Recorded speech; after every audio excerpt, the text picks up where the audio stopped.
What's up, you guys? This is Devin from Century Effects Studios, and we're back with another video. Today we're going to be talking about saturation versus vibrance versus temperature. What we're going to do is define these things because a lot of people don't understand what they mean and what they do. Well, the reason we put temperature, vibrance, and saturation all in one video is because they all affect your what color. So with that being said, we're going to define temperature, but first we have to understand what white balance is because a lot of people get these two confused. Now, white balance is a term that all cameras use. Essentially, you're going to choose cloudy or sunny to match the actual atmosphere conditions or colors of your whites in your image. That's literally what it is. It's trying to balance out your whites. Now, if you have an intermediate or advanced camera, you have the option to use your Kelvin slider or your Kelvin percentage values or number value and actually dial in exactly what color balance or white balance that you want.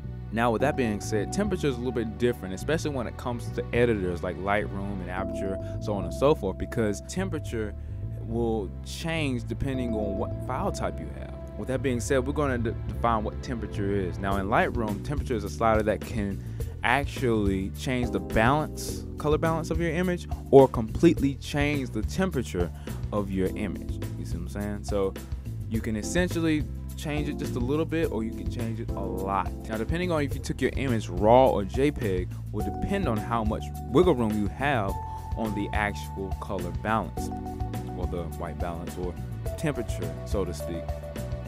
Now, the temperature itself, it can be changed a lot when you take a raw file. You can pretty much change the entire temperature of that image if you took it raw, because you have a lot of image information to play with. But when you're actually using the JPEG images in Lightroom and you're trying to use the temperature slider, you don't really have that much, you know, to move on, if any, you know, especially if you took your image in higher ISO or low light situations. That's pretty much it for temperature, but temperature is very important when it comes to these three categories in Lightroom or Photoshop or whatever you're using to edit. Now we're moving on to vibrance, and vibrance is essentially how punchy are your colors. It's more of a local adjustment. Basically, what it does is it keys in on certain colors and it amps those colors up to a certain degree, unlike saturation, which we'll get into a little bit later. But it's basically how strong you make your colors or how strong your colors are in your image that you're editing. Vibrance is not really something that you can change in camera. Now, you can amp up your colors, but you really don't want to amp up your colors in your camera, so you don't really affect vibrance in the field unless you're in a place where there's a lot of color.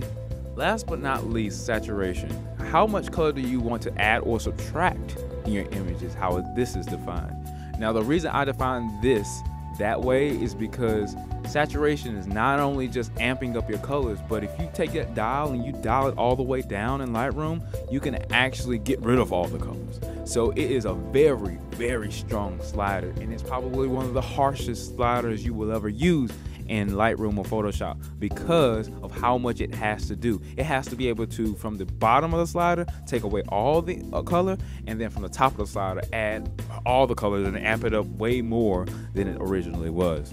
Saturation is a general color improvement or adjustment because saturation itself is supposed to amp up all the colors in your image. Now, if you go too far, you'll start to get this little haloing effect where the edges of your image tend to be a little bit stronger than the actual center of your image. So you don't want to use this saturation too much. But with that being said, I rarely ever use saturation depending on how the image was captured.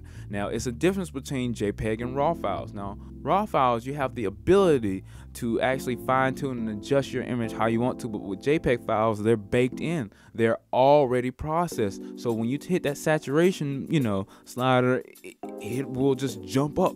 It will just jump up and try to give you a really harsh, a really unintentional, you know, effect, and you don't really want that as a photographer. You want to control every little thing as much as possible, and you want to be able to take it gradually and not harshly. So that being said, I don't use the saturation dial that much, but if you capture a JPEG or a TIFF file that's scanned or something like that, or things of that nature, and you can't do anything about it, like you can't recreate that image and take it raw, then that's when I use saturation, because sometimes the information is not there for the vibrance slider to actually pull out the right tones. it's not there for the Vibrance slider to pull out the right colors for me in some scans or some TIFF files that I just have to scan in. This happens a lot when I remaster 35mm film, or this happens a lot when I scan old 4x6s or anything that was taken with like a disposable camera. So with that being said, saturation really has to do with how you import it, along with vibrance and temperature, but saturation itself really can help with scans and things of that nature, which you can't recreate. All right, with that being said, what you're looking at is pretty much a calibration board, and this has a whole bunch of different colors. Now, when you see me dial my temperature, that's the first thing I dial, no matter what.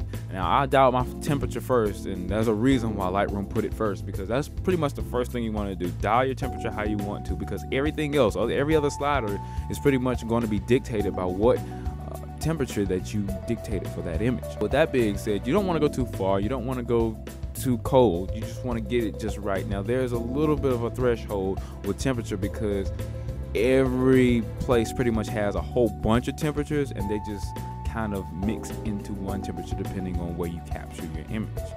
So for example, if you're standing under the shade, it's different from when you're in the sun, but those are two different color balances or white balances. These two temperatures will mingle together, and then your camera will just auto and find out what color balance to use for that specific image. So with that being said, if you dial in your white balance, is whatever you choose is whatever it's going to actually balance itself to. Now with that being said, when we move on to Vibrance, Vibrance is, like I said, a local adjustment. It's probably one of the sleekest Lightroom sliders you'll ever use. Why? Because it amps up the dark tones a lot faster than it amps up the lighter tones, which gives this a more distinguished look, like someone deliberately amped up each and every single tone the right way, because you don't want to see something that's supposed to be light very, very dark. You see what I'm saying? You want to see the dark tones dark, and you want to see the bright tones bright. So that tells me that Lightroom, the engineers at Adobe, what they did was they were like, okay, we're going to program this in a way that is very specific to whatever tone that it's trying to amplify. Even though it's a general adjustment, it's actually going to be more specific to whatever the colors it's going to be adjusting, which is extremely great for a photographer, because what you're going to be able to do is you're going to be able to control everything that your viewer sees, and that's the most powerful tool that you have as a photographer. Now we're moving on to saturation. Like I said, you can't do it too hard, you can't do it too light, but at the same time, if you dial all the way back, not only does it take away color, it strips all color. If you take your Vibrance slider and put it all the way to 0, it's going to make it black and white. So that automatically makes this a really, really strong effect. Probably one of the strongest effects that you have in Lightroom as far as sliders are concerned. That's pretty much it, guys. You really want to set your temperature first, because that will dictate the tone for the rest of your colors.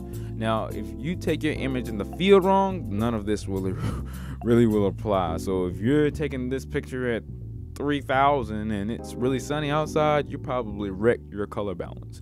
But it's, you know, it's not something that you really want to worry about, as long as you have it on auto white balance or something that gets your images in the ballpark of the correct white balance. Then when you come into Lightroom and you use your temperature, you should be fine. That being said, use a lot more vibrance than you do saturation, and there's saturation, which I don't really use that much because of the situation and how my image was captured. So with that being said, guys, I'm Devin from Century FX Studios, and have a good day.